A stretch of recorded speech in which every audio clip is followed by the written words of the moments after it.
La bobina de Thomson es una bobina eléctrica inventada por el ingeniero inglés Elihu Thomson en 1887. Esta bobina consta para nuestro experimento de un tubo PVC al cual le enrollamos 600 vueltas de un alambre conductor. A esto le sumamos un núcleo de hierro, formando así un solenoide de alta inductancia. Inductancia se conoce como la relación entre el flujo magnético y la corriente que circula por la bobina. La idea básica de este experimento es hacer circular una corriente eléctrica variable a través de un alambre conductor, y a medida que circule la corriente variable se generará un campo magnético variable también, ya que este se genera por el movimiento de las cargas. Este campo magnético es más intenso en el centro de nuestra bobina según la ley de Ampère, que es donde se encuentra el anillo. Para eso también se usa el núcleo de hierro con tal forma de canalizar el campo magnético, ya que dado que su permeabilidad magnética es mayor a la del aire circundante, esto le permite atrapar y aumentar el campo. Este campo magnético está determinado por la siguiente fórmula y es proporcional a la corriente.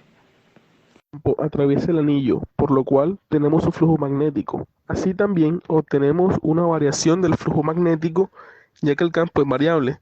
Esta variación del flujo magnético es la que se conoce como la fuerza electromotriz, y esta a su vez es la ley de Faraday.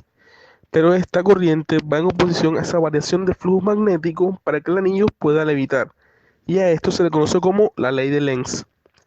Luego esta corriente circula en presencia de un campo magnético, produciendo así una fuerza conocida como la fuerza de Lorentz, que va a hacer levitar el anillo siempre y cuando pueda oponerse al peso de este. Bueno, elaboración del proyecto.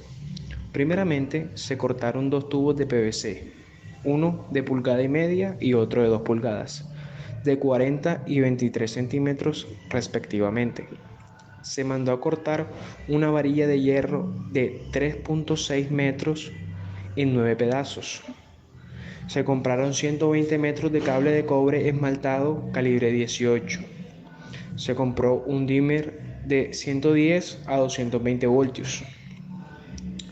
Se consiguió un par de enchufes, cables duplex 2x2, bisagras, tomacorrientes, tornillos drywall, tapón de pulgada y media y 6 pedazos de tabla. Un anillo de aluminio de poco más de 2 pulgadas de diámetro. Para la elaboración de este proyecto, tomamos los 9 pedazos de varilla y lo colocamos dentro del tubo de pulgada y media, las cuales encajaron con un poco de presión sobre dicho tubo. Luego procedimos a insertar este conjunto en el tubo de 2 pulgadas.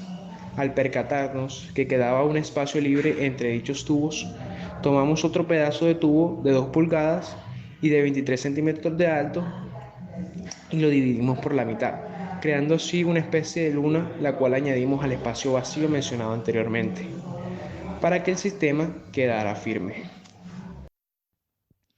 Luego de esto, empezamos con el proceso de embobinado. Para este, se realizó una incisión en el tubo de 2 pulgadas en la parte superior, por donde introducimos el cable de cobre esmaltado y lo jalamos llevándolo hasta la parte inferior. Después, procedimos a colocar un papel aislante sobre la superficie del tubo de 2 pulgadas, ya que sabemos que al pasarle corriente al cable, esto causará que se caliente y no queremos que el tubo se derrita. Así que le colocamos esta prevención.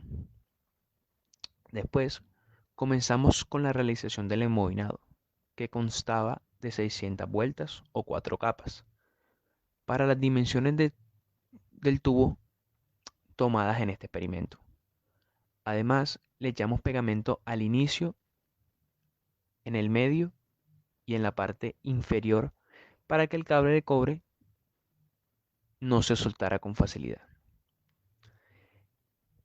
En cada bajada fueron 150 vueltas y a través de cada capa colocamos papel aislante para que los cables no se entrelazaran y no se sobrecalentaran al momento de algún contacto entre ellos.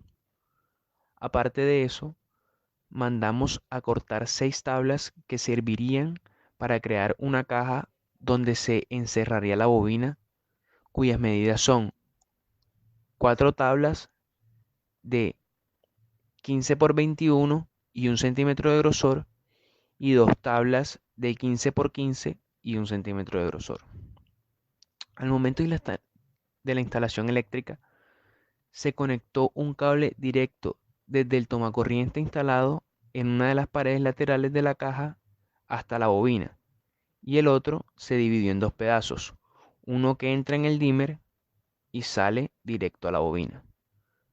Para la conexión a la corriente se utilizó un cable dúplex 2x12 al cual se le instalaron dos enchufes, uno que iría al tomacorriente de la caja y el otro al tomacorriente de la fuente eléctrica.